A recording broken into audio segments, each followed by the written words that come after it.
I like you must have a business card. Oh, well, yes, I do. Thank you. You do? At 13, you have your own business card. Okay, that's a nice start. I'll get in touch with you later. Sure. What do you do? Oh, well, mainly, I like to call myself a software and cognitive developer because I love developing with cognitive computing and artificial intelligence. I'm an algorithmist. I love working with, designing, and implementing algorithms. I'm a keynote and TEDx speaker. I'm an author. I've written a book, and I'm working on another one about IBM Watson. And, of course, I'm also an IBM champion for cloud and honorary IBM cloud advisor. Where did Hang I on go a second. wrong? Someone just get me a flannel card down. Do you go to school? Well, I'm currently homeschooled in grade 8, going to grade 9 now. Wow. Okay, so you're bright. Artificial intelligence, it's taking over the world. Is that fair to say? Well, you see, that's actually one thing that I believe a lot of people have, the sort of misconception that artificial intelligence is this technology that was made to replace humans, that really everything we do, whether it be, our jobs or whatever we do at home every day. But really what I believe is that artificial intelligence was developed and is continuing to be developed for the sole purpose of really augmenting our life and amplifying our skills or capabilities and what we can do every day. But what about when the computers actually learn that they're better than us? Well, you see, that's sort of called a singularity of artificial intelligence, at which point artificial intelligence has surpassed human intelligence to the point that we cannot control it.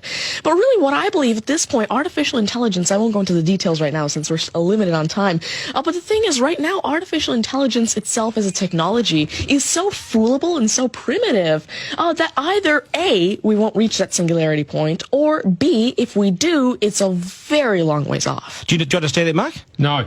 I couldn't. I wanted to take notes for the exam at the end of it. You lost them in the first sentence. Could I perhaps offer you a golf ball? There you go. Thank you very much. You do this YouTube channel, which you teach people. What is that all about, and who is your target audience? Yeah, sure. Now, I actually have a YouTube channel called Tanmay Teaches that I've been running for around 6 years now, and it has over 144 videos and now 22,000 subscribers.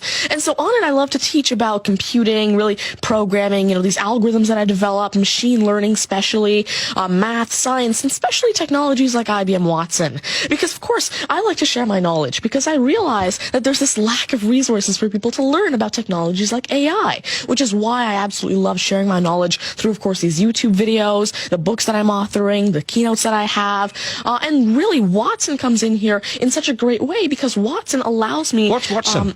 Sure. Well, Mark thinks he's a golfer, but what is Watson? Now, IBM Watson is essentially a cognitive system that allows developers to incorporate cognitive and machine learning into their applications without having to code in the actual intelligence. And what this means is that, of course, right now, really one of the main reasons developers aren't incorporating more machine learning into their apps is because it's so hard to do. It's really difficult to incorporate intelligence because... Has the I'm going to take this somewhere else, this interview. Has the Homeschooling Association of the World got hold of you as the front person?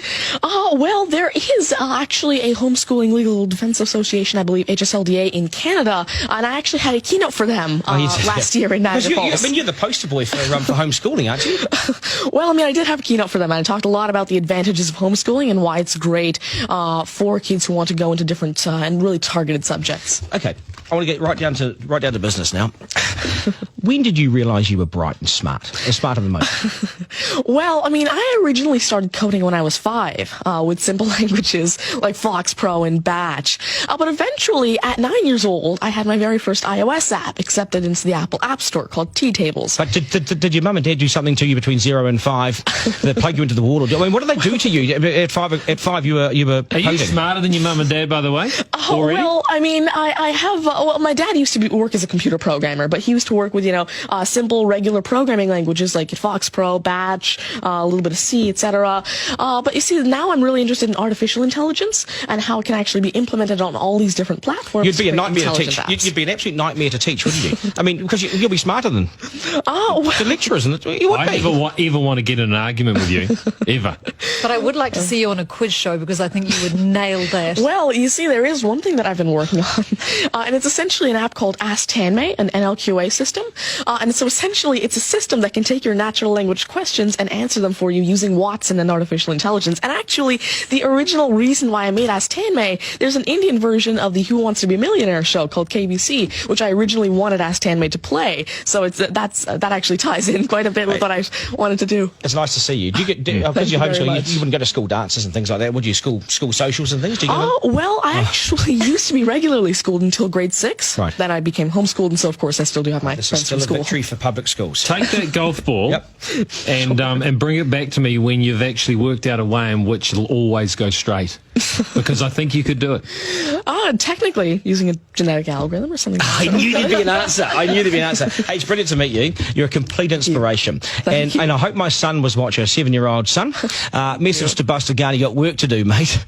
Do your homework, and we got to sharpen things up. Nice to see you. Thank you very much. All the very best. Thank You're you. amazing. Thank you. You're amazing. Okay, news is next, and then we are joined by today's panel, which won't be as smart as this guy, but they'll still be good, and we will head back to the beach as well for a game of 9 and 10. So much pressure now on the contestant in 9 and 10 just to rip through it and get it right. That's coming up after 8.